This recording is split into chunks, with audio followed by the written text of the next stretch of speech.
राष्ट्रीय अध्यक्ष आदरणीय बबनरावजी तायवडे साहेब, मंचावर उपस्थित सर्व मान्यवर, समोर बसलेले सर्व ओबीसी बांधव, आज या ठिकाणी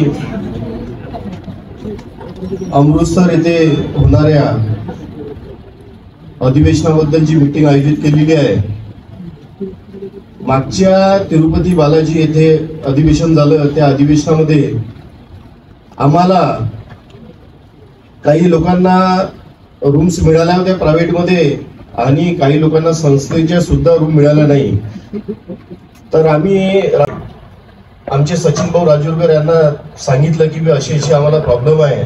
तर सचिन भाऊ राजूरकर इतकं मोठं व्यक्तिमत्व आहे की ते व्यक्तिमत्व ते स्वतः माझ्यासोबत ऑटोमध्ये विष्णू श्रीनिवास विष्णू येथे निवासमध्ये आले आणि त्या अधिकाऱ्याशी बोलून त्यांनी आम्हाला 7 रूम अवेलेबल करून दिल्या। त्याबद्दल त्यांच्या आपण सर्वांनी टाळ्या वाजवून स्वागत केलं पाहिजे, कारण जबाबदारी काय आहे ही सचिन भाऊ राजूरकर यांनी खरंच म्हणजे त्यावेळेस आम्हाला कळलं की जबाबदारी काय असते। सचिन भाऊ, तुमचे मनापासून खूप खूप आभार। इतकं मोठं व्यक्तिमत्व एका ऑटोमध्ये माझ्यासोबत, मी स्वतः त्यांच्यासोबत ऑटोमध्ये गेलो आणि त्यांनी आम्हाला तिथे 7 रूम अवेलेबल करून दिल्या। माझी नियुक्ती सहकारी यांच्या माध्यमातून तायवडे सरांनी केली। आम्ही पहिल्याच म्हणजे नियुक्ती झाल्याबरोबर आम्ही 350 लोकांना राष्ट्रीय ओबीसी महासंघाचं सदस्य केलं, 350 लोकांना। आज आपण ज्या मुलाची नियुक्ती केलेली आहे सर, ते खाप्याचे नगराध्यक्ष विलासभाऊ गुर्डे यांचा मुलगा आहे। विलासभाऊ गुर्डे आता राहिले नाही आणि खूप ऍक्टिव्ह मुलगा आहे सर। त्या मुलाची युवा अध्यक्षपदी, सावनेर तालुका अध्यक्षपदी आपण त्याची निवड केलेली आहे। यांनी आपल्या नागपूर जिल्ह्यामध्ये, संपूर्ण नागपूर जिल्ह्यामध्ये ओबीसीची रथयात्रा काढली।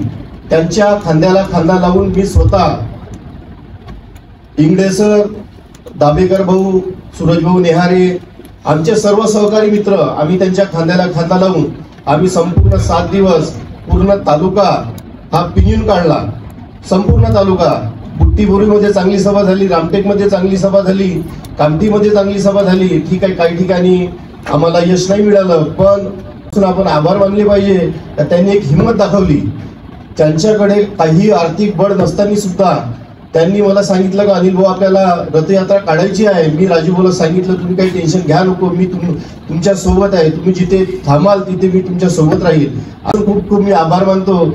या ठिकाणी संपूर्ण तालुक्यामध्ये तुम्ही रथयात्रा अतिशय चांगल्या प्रकारे काढली, कारण आपला हा संदेश म्हणजे आपला हा जो रथयात्रेचा संदेश, ओबीसीचा मेसेज चांगल्या घराघरापर्यंत गेला।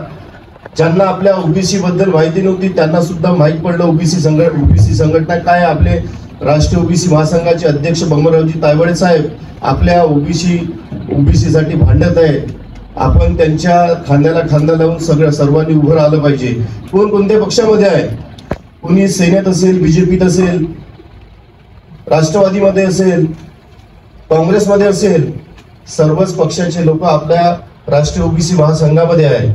सर्व पक्षाच्या आपल्या ओबीसी बांधव, तो नगराध्यक्ष असेल, ग्रामपंचायत असेल, जिल्हा परिषद असेल, आमदारकी असेल, खासदारकी असेल, ओबीसी हा आपला निवडून आला पाहिजे।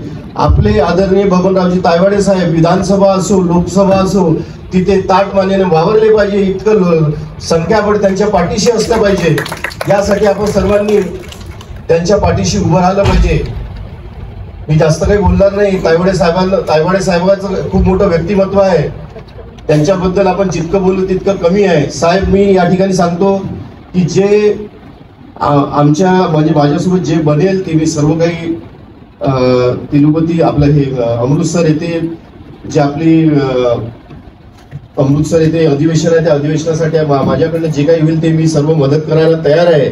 इतके बोलून मी माझे 2 शब्द संपवितो। जय ओबीसी। त्यानंतर एक पुन्हा बोलायचं विसरलो, आमचे म्हणजे सुभाष भाऊ घाटे युवाचे अध्यक्ष, त्यांना खरंच मानावं लागेल।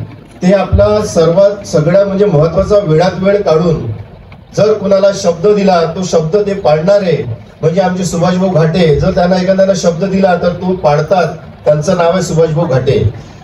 आम्ही अनेकदा त्यांना बोलवलं की भाऊ तुम्हाला या ठिकाणी यायचा, इथे सभा ठेवली आहे, पण त्यांनी कधी नाही नाही म्हटलं. कोणताही कार्यक्रम असो सुभाष भाऊ घाटे तिथे पोहोचले. मी त्यांचं मनापासून खूप खूप अभिनंदन करतो. जय हिंद, जय भारत, जय महाराष्ट्र.